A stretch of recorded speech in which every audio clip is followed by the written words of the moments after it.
Hi, I'm Lynn Jones from Brunel University, and I'm here to help you with how to review the student work.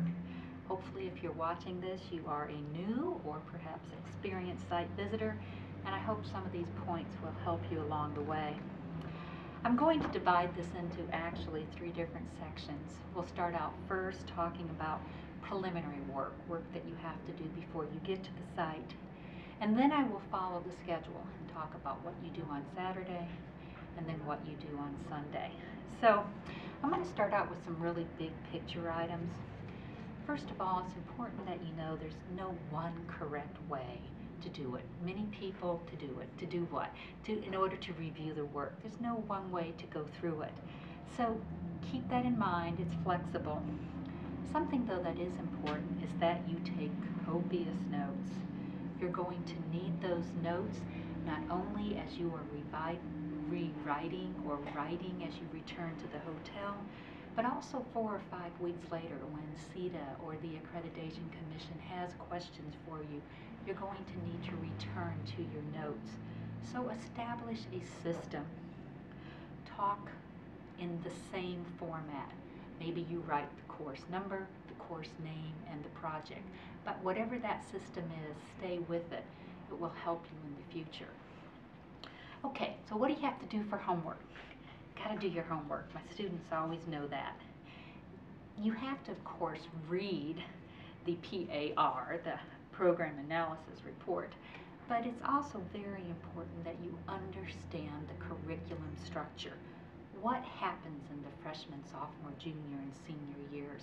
How are those courses laid out?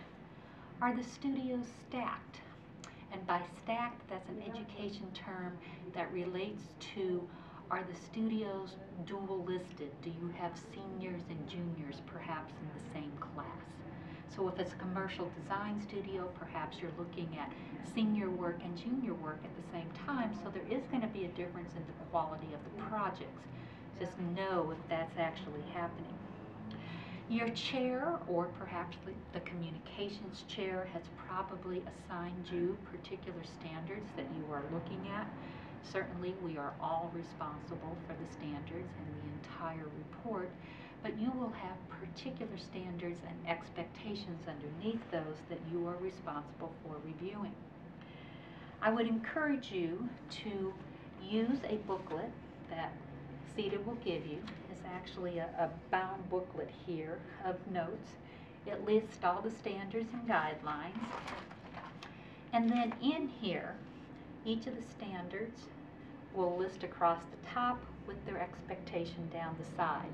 This is an excellent tool and should be used for all of the notes that you are taking in here. You can also look at this ahead of time, perhaps highlight those particular expectations that you are required to look at, and then you can use the matrix. This is an example of one page of the matrix. It lists the standard at the top and the expectations, and then this will be checked by the program which courses actually have those expectations covered in.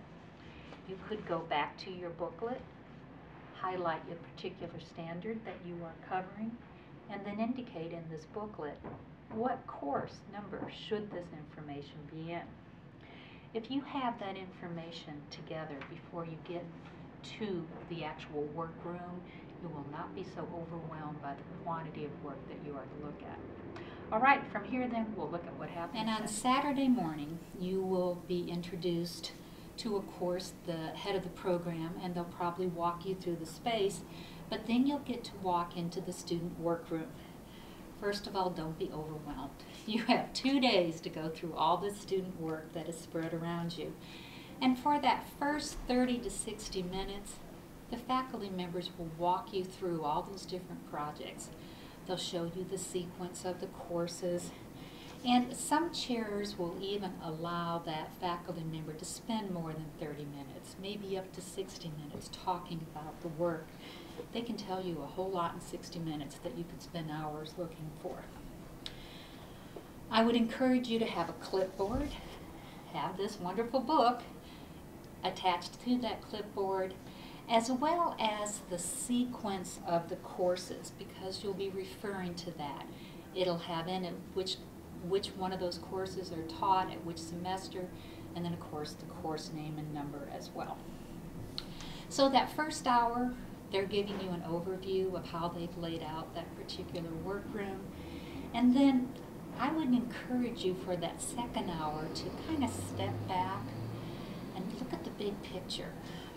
Sometimes I find it best to start at the very end and look at the students' portfolios. It's a good indication of the quality of the work. Other colleagues find they like to start at the beginning and do a quick walkthrough, because then they can see the sequence of how the students have progressed. And then there's some that just start in the middle and work both ways. But what you're looking for at this point are overall maybe strengths that might pop out, or something that you see that would concern you.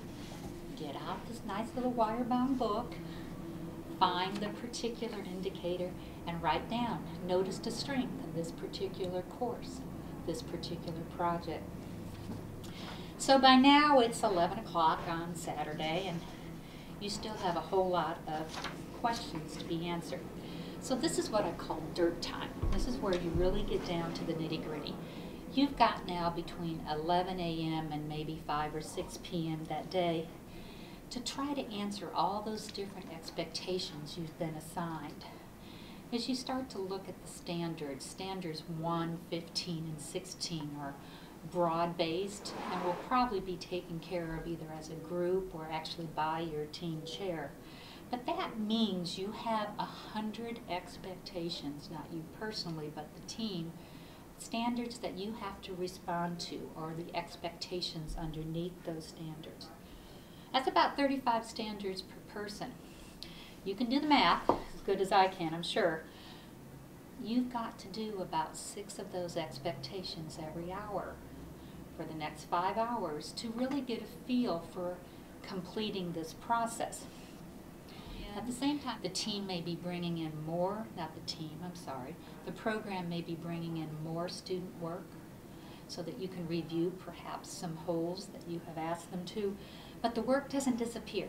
It's there. You can go back to it Monday. You can go back to it Monday evening. Now, sometimes I get questions.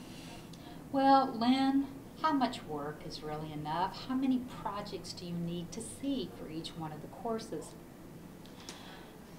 Personally, I base that decision on the size of the program.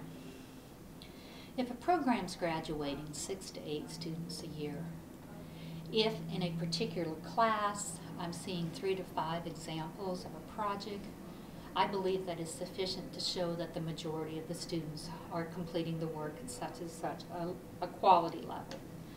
On the other hand, if the program's graduating 20 or more students every year, well, then you have to be looking at a much more significant number of work. It can't just be 3 to 5 students, because that may be the 3 to 5 obviously top students in that particular class. So it varies by the size of the program, and that's my personal guidance on that. And I think, again, another question I get is, well, what if I can't find an example of a particular expectation? Again, you ask. We are partnering with the schools. We're partnering with the university. We're not there to nitpick. We're there to give them every opportunity they can to show you what their students can do. So give them every opportunity you can to allow them to show further work.